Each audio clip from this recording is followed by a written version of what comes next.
Hello everyone, Radhe Radhe. कैसे हैं आप सब? आशा करते हैं अच्छे होंगे, अपना और अपनों का ख्याल रख रहे होंगे। मैं उमा पांडे, स्त्री वर्ल्ड लाइफ में स्वागत है। चैनल को लाइक करिए, सब्सक्राइब करिए और खूब ज़्यादा प्यार दीजिए, शेयर करिए। कमेंट बॉक्स में राधे राधे ज़रूर लिखिएगा। इतनी देर में तो आप लोग सब्सक्राइब कर दिए होंगे ना, लाइक भी कर दिए। हाँ, लाइक भी हो गया। तो आज बहुत ही महत्वपूर्ण टॉपिक पे बात होने वाली है। आज बात देखिए, एप्लीकेशन फॉर्म निकला है यूजीसी नेट का। सारे बच्चे इसमें, कुछ लोगों को ये भी नहीं पता होगा कि यूजीसी नेट है क्या चीज़। तो इसका एप्लीकेशन फॉर्म भरा जा रहा है, आप सभी लोग भर सकते हो। पर बहुत बच्चों के मन में ये भावनाएं उठ रही होंगी कि ये है क्या, इसकी एज लिमिट क्या है, एग्ज़ाम कब है, एग्ज़ाम पैटर्न कब है, और इसके बारे में इसकी क्वालिफ़िकेशन क्या चीज़ है। तो इन सभी चीज़ों पर, इनके टॉपिक पर आज बात करने वाली हूँ। सर्वप्रथम हम जानेंगे कि यूजीसी नेट है क्या चीज़। तो यूजीसी नेट एक क्वालिफाइड एग्ज़ाम है जिसका जो पेपर है एनडीए कराता है। ये ऑल इंडिया लेवल का एक एग्ज़ाम होता है। पहले ये 2018 तक सीबीएसई कराता था, उसके बाद में अब एनडीए कराता है। और ये जो पेपर होता है अब सॉरी कंप्यूटर बेस पे होता है। तो इसमें बात आती है कि इसमें क्या है, योग्यता क्या होनी चाहिए। तो मुझे इसमें पीजी होना चाहिए। अब पीजी में कितने मार्क्स होना चाहिए? जनरल कैटेगरी के लिए 55% यानी कि 55%, और जो एससी, एसटी, ओबीसी कैटेगरी के हैं या ईडब्ल्यूएस वाले हैं उनको 50% यानी कि 50% ही उनको होना चाहिए उनका पीजी में। अब जब हम एप्लीकेशन फॉर्म भरते हैं तब इसमें आता है दो ऑप्शन कि जेआरएफ के लिए हैं आपकी यूजीसी नेट के लिए ही हैं।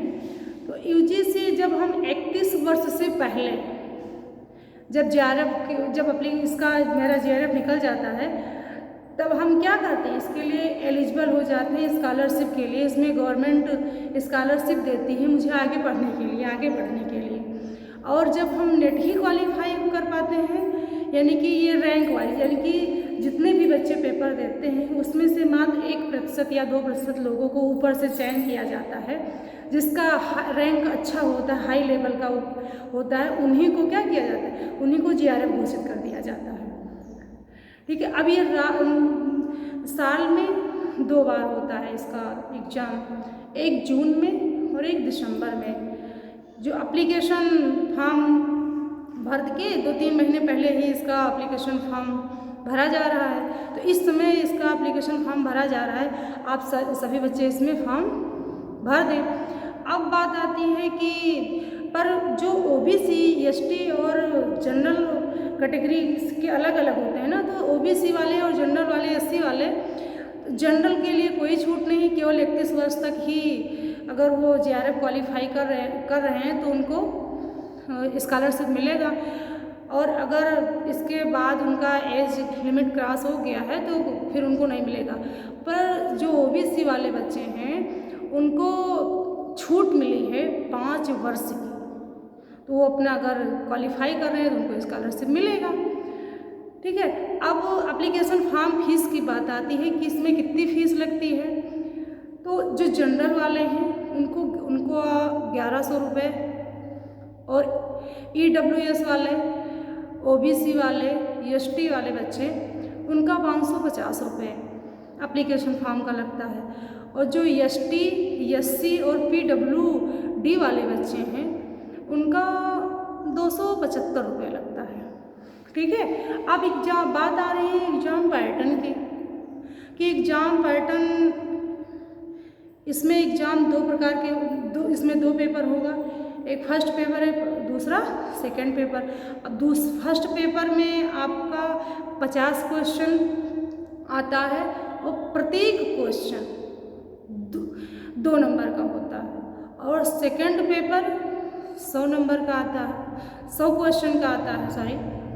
तो उसमें आपको वो 200 नंबर का होता है, यानी कि समथिंग आपको 300 क्वेश्चन का ये पेपर होता है। फिर इसी में आपको क्वालिफाई करना रहता है नेट। अब ऊपर से जिसकी अच्छा रहता है उसको सेलेक्ट कर दिया जाता है। अब बात आ रही है कि नेट क्वालिफाई कर लेंगे तो फिर आगे इसका क्या प्रॉफिट है नेट क्वालिफाई करने से। तो नेट क्वालिफाई करने से हम क्या कर सकते हैं, एक असिस्टेंट प्रोफेसर बन सकते हैं। जब भी यूनिवर्सिटी में वैकेंसी आए तो वैकेंसी आने पर हम क्या करें, अप्लाई करें, और अप्लाई करने के बाद में जब इसमें पेपर होगा और मेरी ज्वाइनिंग जब हो जाएगी तो क्या होगा, अच्छी खासी सैलरी मिलेगी और हम क्या कर सकते हैं, असिस्टेंट प्रोफेसर बन सकते हैं, मान सम्मान के साथ, ऐशो आराम के साथ जी सकते हैं। तो ये सारी चीज़ें होंगी, ठीक है।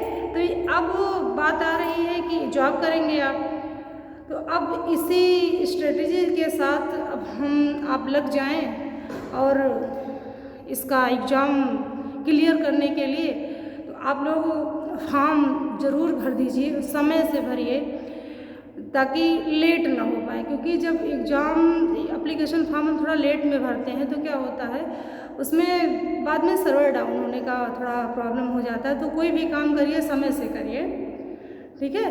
तो अब आप लोग को सिलेबस के बारे में, इसमें क्या क्या सिलेबस है, तो आपका जो सेकंड पेपर होता है उसमें आपका सब्जेक्ट वाइज ही होता है। आप किस सब्जेक्ट से पीजी हैं उन्हीं सब्जेक्ट से आप कर सकते हैं, ठीक है। तो चीज़ें समझ में आ रही होंगी। इसी शब्दों के साथ फिर आप लोग कमेंट बॉक्स में लिखिए कि अभी आप लोग को क्या क्या चीज़ें जाननी है, इसके बारे में आगे बताया जाएगा। धन्यवाद।